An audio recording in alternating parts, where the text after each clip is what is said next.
I am Nilima from the Pacific community, and I am your chair for this session. My session partner is Aileen Kapilit from ESCAP.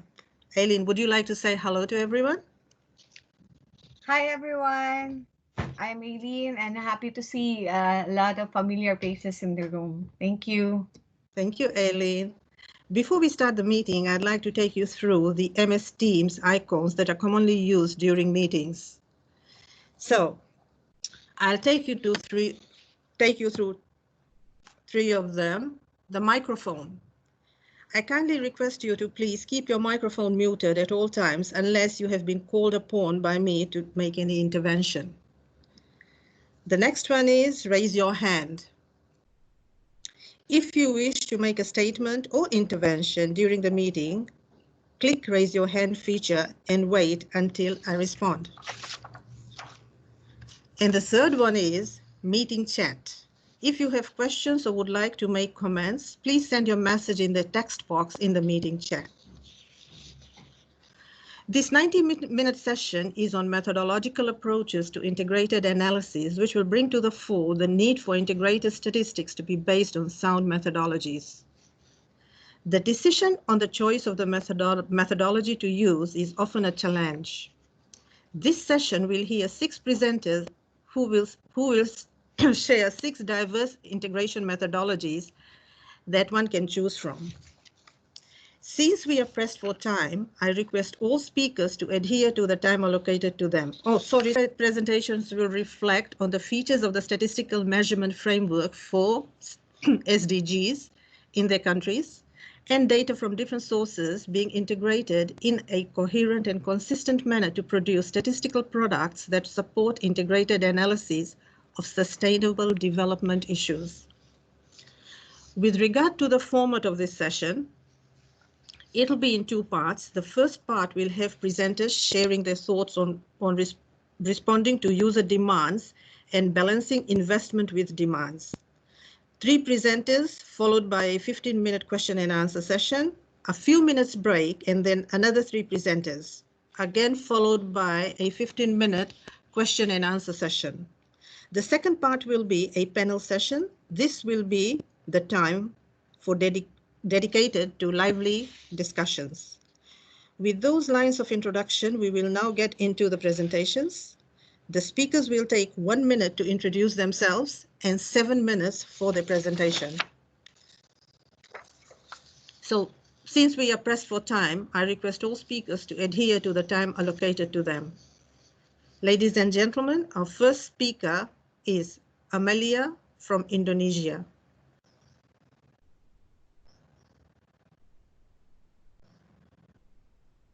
Hello. Hello. Hello. Oh, yes. I share the presentation. Can you see? Hello, this is Amalia. Yes. Amalia, Okay. your presentation? Yes, can you see? I already share my presentation. No, we can't see it. Yes, we can see it now. Okay. Thank you for the time. Thank you for the introduction, Nilima and Aileen. My presentation today is about the use of mobile positioning data to measure visitor of multi-sport events. Case study of Asian Games 2018 in Indonesia. This is the cooperation work between Ministry of Planning, BPS Statistik Indonesia, and Posisium. Regarding tourism and SDGs, actually, Indonesia already submit all the indicators to the UN and also to the to UN ESCAP also. We already nationalized the global target to become national target. And regarding the tourism and SDGs, it's explicitly mentioned in the goal 891 and 892. In Indonesia, BPS statistic that publish and collect the tourism and travel data. It's published regularly, monthly and annually. Of course, there is a data gaps in terms of between the data source, like in immigration, using immigration data. There are some area there is no immigration checkpoint. They only like guarded by army or head of village. And also in terms of granularity, because we did a survey, household survey, the estimation only up to national, but or even province, but we cannot get the data up to municipality or cities. So we combine all the three or integrated all the three data source. So like for inbound, we use immigration and mobile positioning data, because like if we didn't combine, then there is some people in the border area will left behind. And also for domestic tourism and outbound tourism. For domestic, previously we use household survey, but there is a problem of recalling, I mean memory lapse. And we have to add samples if we want to get more granular data. So we combine all the three. Yeah, and the background of the Asian Games it's actually the second time. The first time is 1962. So we want to know the economic impact of the Asian Games to the national economy and especially to the local economy, the province like DKI Jakarta and South Sumatra. So in this case, we use compatible general equilibrium, but actually we can also use TSA. But because not all provinces have TSA, tourism satellite account. So we want to know the people participation in the Asian Games, because like from immigration data, we didn't know how many people that visit the venue. We only know that people come to Indonesia through Soekarno-Hatta or through Palembang Airport, Badarudin Airport. And also we want to know where do they come from, like foreign visitor, which country, and for domestic visitor, from which municipality or which city they come from, and how many times they visit the Asian Games. So with this research, we want to know number of people by originate country or province and their movement before and after the Asian Games.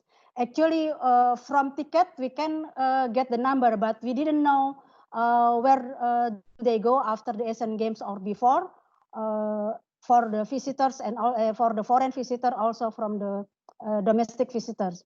So we want to also want to know the length of stay for the event by their origin. So that time we use mobile positioning data. We use the passive positioning, and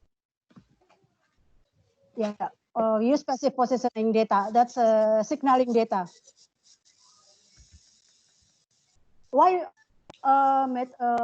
That's I already mentioned that because from immigration, that only give foreign visitor to Jakarta and Palembang, but from ticket sales we cannot give the country and province of the origin, and also we didn't know where do they go after that, and household survey need a long time to process. So with the mobile positioning data, we can know until the venue level. In this time, like the stadium, we have Gelora Bung Karno Stadium, Jakarta GST, and GISPO. The GSE is in Palembang. Then the GXPO is in Jakarta. So the methodology, we set the venue of point of interest, GBK, GST, and GXPO, and others venue. Is more than 20 venues actually. And then we set the events, day and time, get the MPD data, then track the mobility of the people that after they came from immigration, then where do they go? And we asked, because we only use one MNO, so we do inference or extrapolation to get the population. This is the result. There is 8,000 of foreign visitors. Then they visit at 3 or 4 times visit to the venue. That's 27 visitors is actually about 22 people. 20 visit from compared to immigration. So 22%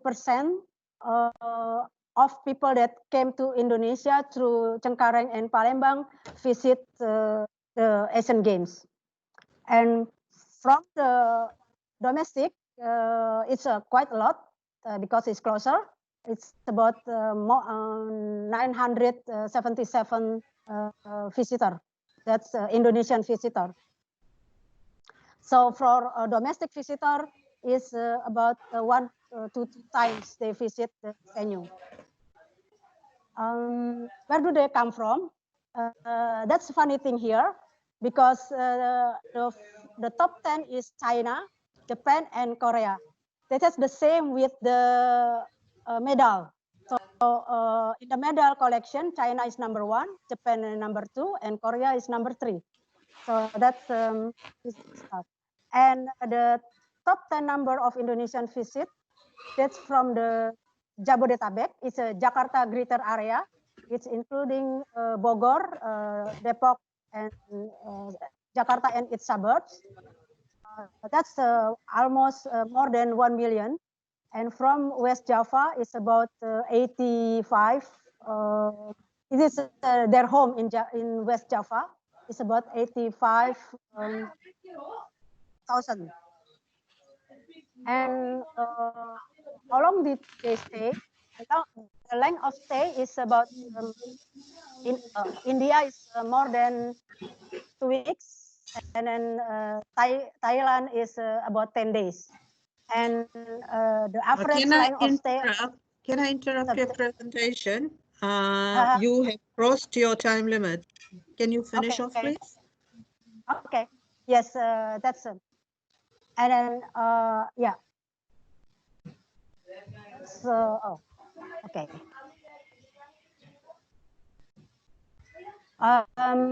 Yeah, this is others. Is they go to Bandung, to other places, so we can track them down. And China, Saudi Arabia people is visit other destination in Indonesia. And who visited closing ceremony? So the closing is more interested for them compared to the opening, because there is a Korean band, Soju. In conclusion, MPD is powerful for track the news, the data, the mobility of the people, and it's a good complementary with other data. Because for the expenditure, we also use survey, CAPI, and then so that's and this data then we use as input for the model, the CGE model. So the result is that for Indonesia as a whole, it is not big. It's about only 0.5. But for the local economy, like Jakarta and Palembang, that's increase the economy. It's about 0.22. And also for the impact of employment. These two indicators is actually the indicators in the SDGs for tourism, the indicator of 8.891 and 892. Thank you very much. That's all my presentation. Thank you very much. We now go on to the second presentation, which is by Isnaini from Indonesia again. Okay, good morning all. My name is Ning Novianti. I'm a representative from IT Transformation in BPS. Today I will present our paper. It's discussed about statistical business process for big data usage. Okay, let's start. This picture depicts a data collection method that have been conducted regularly by BPS. Beside of the stream method, there are one more method, that is data collection through other ways in relevance to the development of science and technology. The last method has started to be explored further, especially the utilization of big data as a new data source to support official statistics. So nowadays, if we talk about data, it is not just structured data, but also unstructured data. Big data can be obtained through various sources such as social network, traditional business system, and Internet of Things. Considering the huge amount of potential data to be explored, some might prefer to collect as much data as possible without carefully consider the actual output they need. For that, more data doesn't mean more insight if we don't know how to process and analyze it. So the use of big data is expected to reduce the time needed to deliver official statistics to public, respondent burden, and budget for data collection. Research and implementation of big data give clear evidence that the use of big data as a data source indeed changes several aspects in a statistical business process. The most significant change is encountered in colleague base. However, big data doesn't only offer opportunities, but also issues and challenges, especially regarding data accessibility, coverage, and quality. And when also the research mentioned the importance of capacity building to improve the required skill set in analyze, processing, and to use technology related with big data. So another issue that will be discussed in this research is about scam related with business process to use big data. So this is some of example big data exploration in BPS. One have been explained by Amalia is mobile positioning data. The other is web scraping from accommodation website, marketplaces, Google Trends, and Twitter. So what is the target? Of course, it's to get insight from the source that we need. Okay, in technology aspect, previous and current implementation often use different technologies, causing data to scatter in various repositories. The evaluation of this implementation suggests that a proper technology is needed to ensure an optimal big data processing and eliminate by storing it with memory. To overcome this, BPS has started the initiative to develop big data platform in 2017. There are some development phases related to big data platform initiative as explained in this slide. So, from the experience, we consider technology is not the solution for all big data utilization problem. Why? Because big data, like another data sources, big data doesn't necessarily need different treatment from other data sources. Its processes still need to be performed in caution to ensure data accessibility and quality. Like in census and survey, a firm business process is needed as a guideline in utilizing big data, starting from specifying need up to evaluation. So this is a big data architecture that we propose that are 6-layered, that are business, data, application, technology, security, standard method, and quality and governance. So if we see our proposed framework, so business Business layer, data, application, and technology is the main component of this architecture because it's adapted from enterprise architecture. Business layer is the first thing that we need to be designed because this layer will decide the data flow along with the application and technologies required to improve business value. For this layer, the reference is GSBPM, General Statistical Business Process Model, where the detail of each process is adjusted according organization need. Data layer encompasses main output in each process, which, if to be detailed, will result in many entities and attributes. Application layer describes the supporting system in each process. We can see there are the data management system and metadata management system that provide an overarching support to all processes.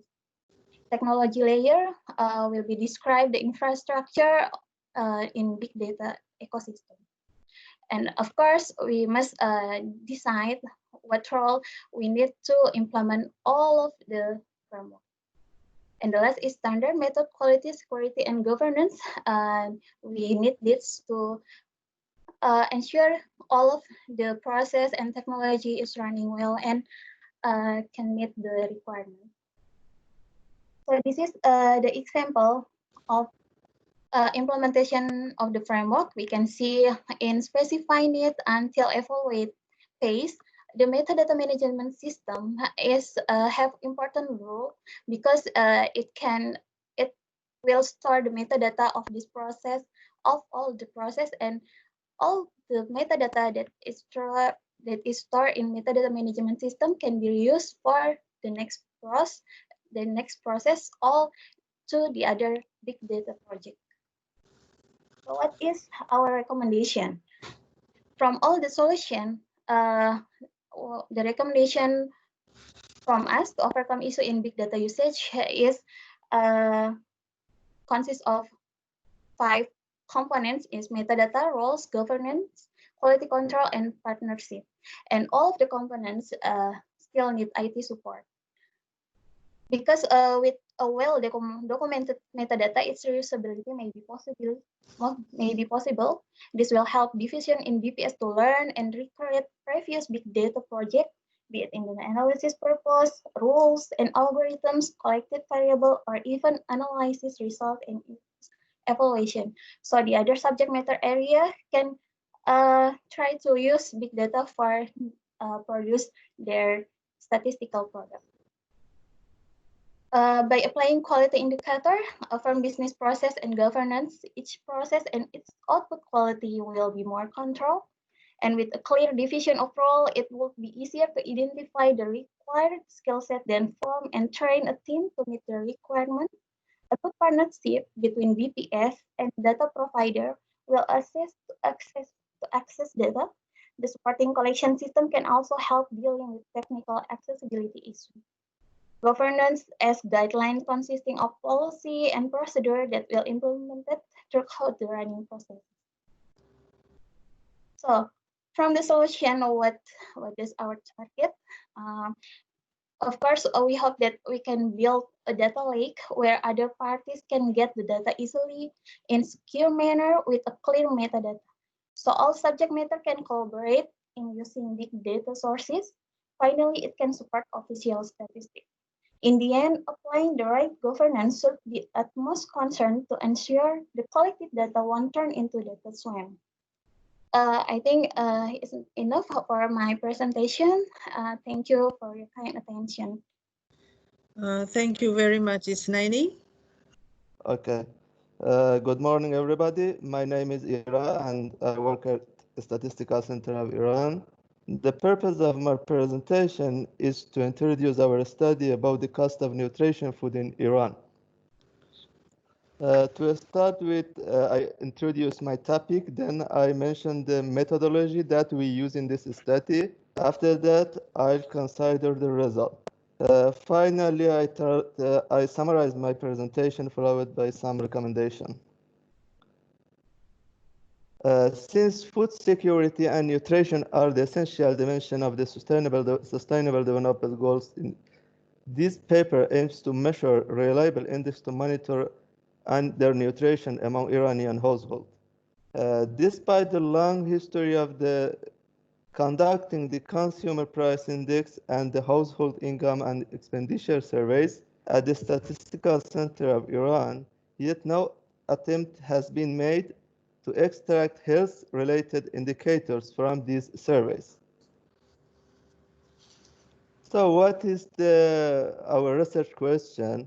How we can use the result of the CPI and HIES surveys to measure the reliable health-related indicators.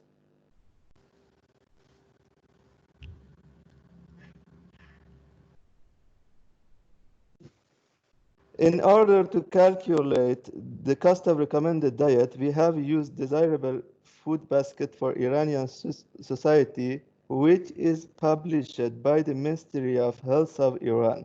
As you can see in the next slide, desirable food basket are based on the gender, age, and nutrition requirement. For example, you can see the vegetable and fruit are the more requirement for the all group age. And some category, for example, oil and sugar, as we have to use less because of the health issue.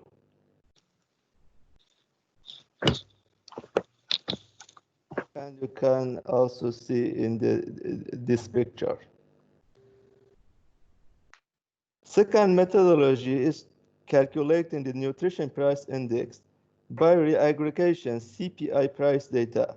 In this study, we have used NUL or nutrition scoring system to rate consumer price index in order to calculate the NPI or nutrition price index.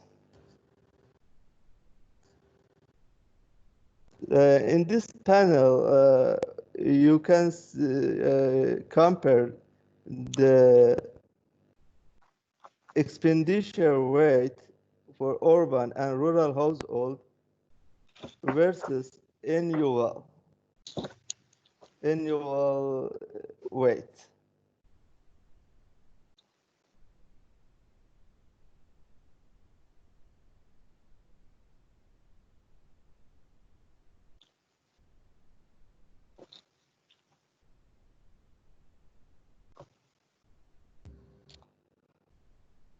Our results show that the cost of recommended diet for the typical 4-person family is 54% of the minimum wage for urban household and 48% for rural household. Comparing the result of the CORD and the urban household income and the expenditure survey in Iran prevalence indicates that in 2018, 52 to 80% of the urban households suffer from the unhealthy diet.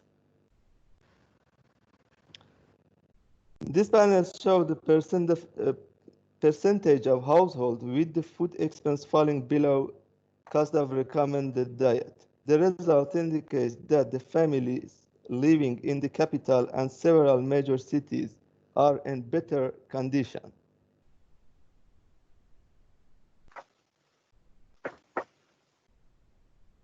This chart gives information about the percentage of the household with the food expense falling below cost of recommended diet in the rural and urban area. According to the chart, there are upward trend in the proportion of the families that are below cost of recommended diet in the recent 10 years.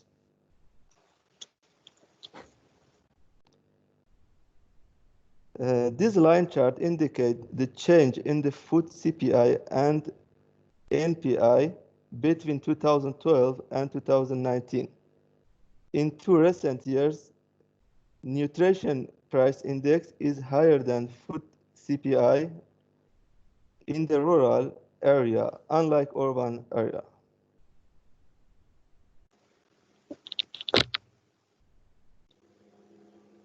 As a conclusion, comparing the cost of recommended diet index and the household income expenditure survey data showed that it is difficult for Iranian households to provide a healthy food basket, and this is more severe in the rural area. Finding shows that the percentage of the household whose food costs are below the cost of recommended diet is rising over the time, and also more percentage of households in the lower income decile are under the cost of recommended diet. And finally, I have suggestion for the future researchers. The survey on impact of the COVID-19 pandemic on the nutrition could be a big challenge for the future researchers, because the COVID-19 pandemic has led to dramatic loss of the human life across the world, and the present unprecedented challenge with the deep social and economic consequence, including the comprehension of food security and nutrition. Thank you for your attention. Thank you, Ira. And I totally agree with your last slide. Yes.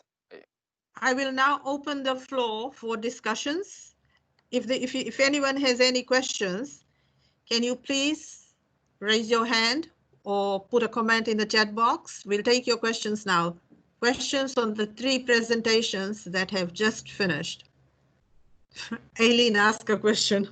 My question is more for Titi, because you were not able. I think it may be good to give us an insight on how you see everyone benefiting from the information that you derive from your tourism statistics. I wasn't able to catch it from your presentation.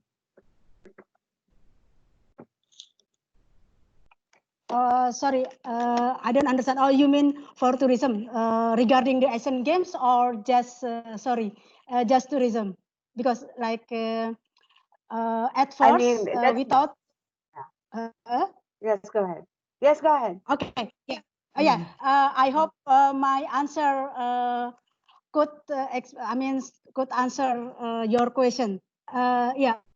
At first, regarding the Asian Games, why we hosted, because we think that with Asian Games we can like increase our tourism. I mean, because like in tourism there is a MICE meeting, conference and events. So that's one of the event. Yeah, increase that. But and then we want to like increase the economy for of course Indonesia and local government. So yeah, but actually then we realized that it's not much. The one that visit it's not like boost the economy as the tourism for the whole year. But that's because only one event, and also there is no connection, because like we realized that we have to link the package or something like that with that event, so people can easily go to other place, or get easy to like interesting to visit Indonesia more. That's I hope it's quite clear, or is that okay, because, Aileen? Yeah. You? So, ladies and gentlemen, our next presenter for today is Danielle, and Danielle is from Indonesia. Danielle, over to you.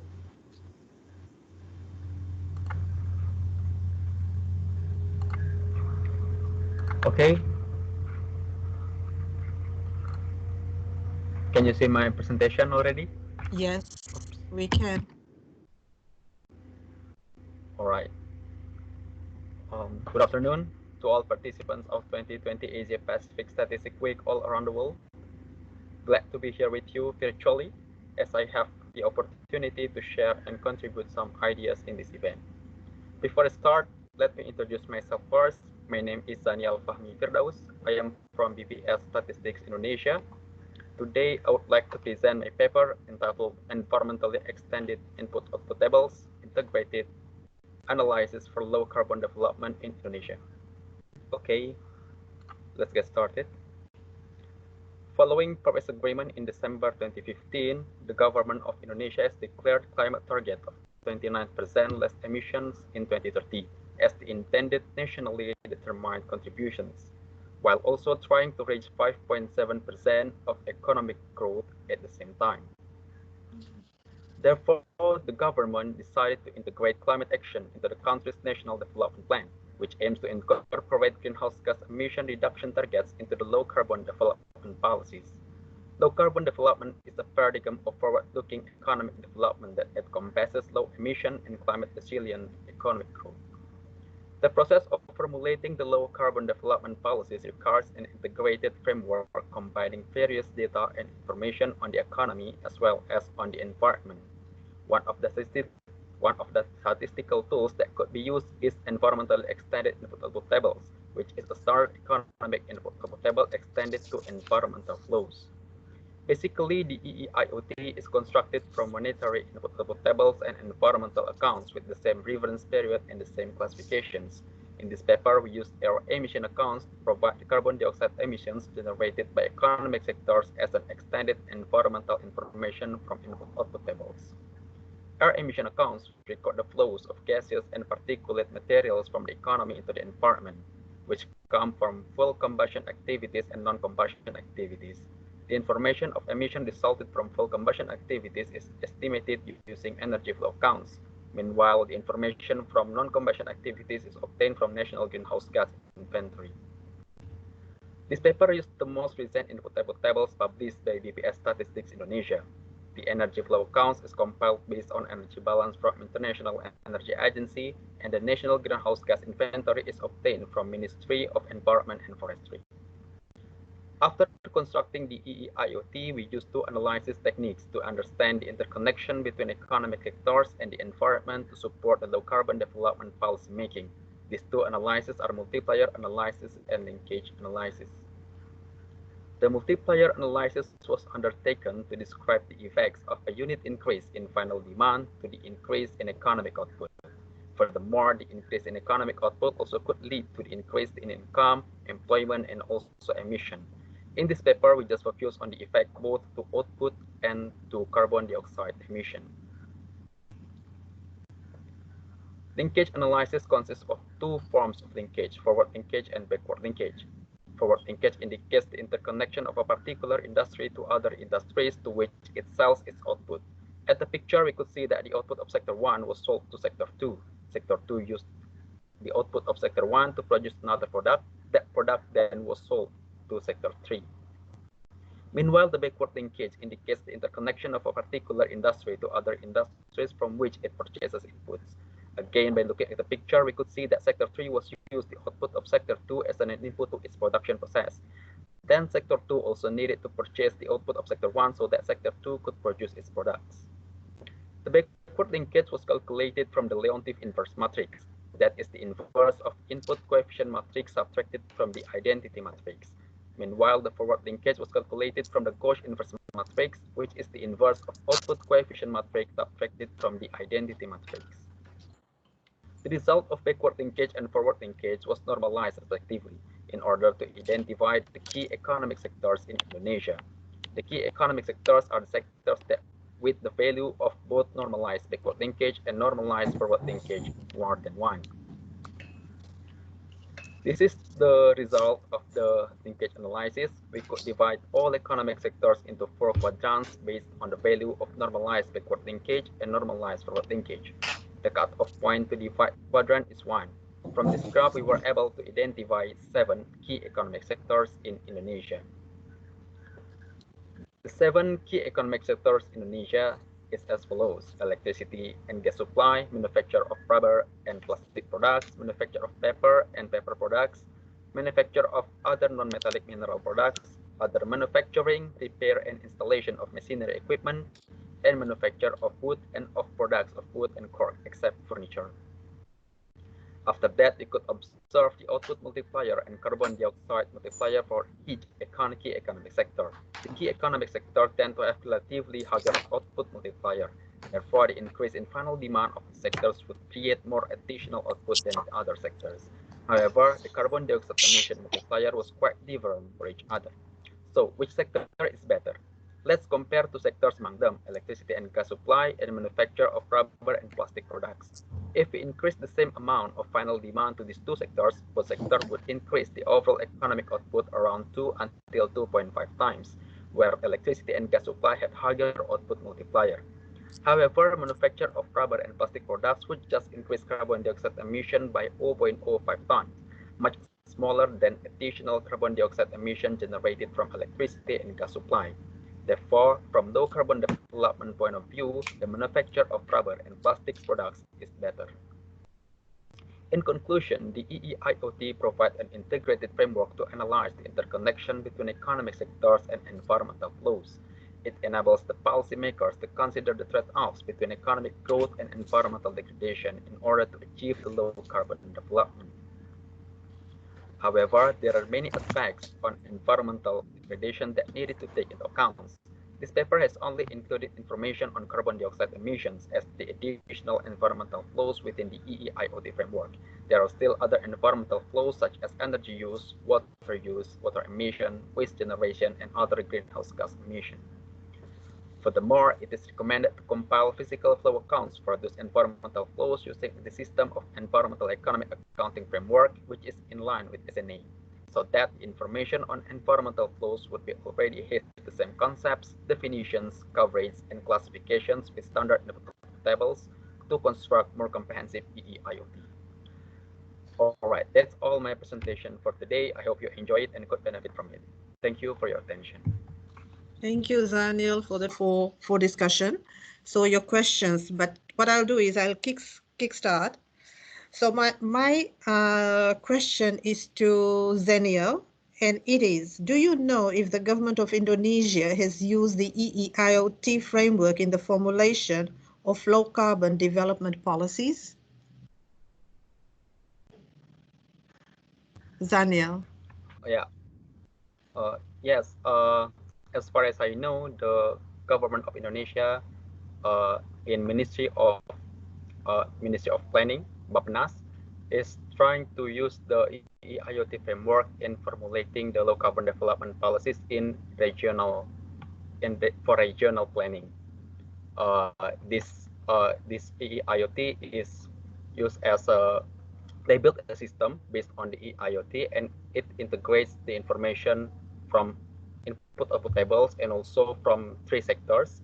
There are from the land sectors, from energy sectors, and also from the waste sectors. But it is still ongoing, and it is used by the government, by the Ministry of Planning, to formulate the policies so that they can see the trade-off between how many the economic to compare the economic growth based on those policies and the increase on carbon dioxide emission.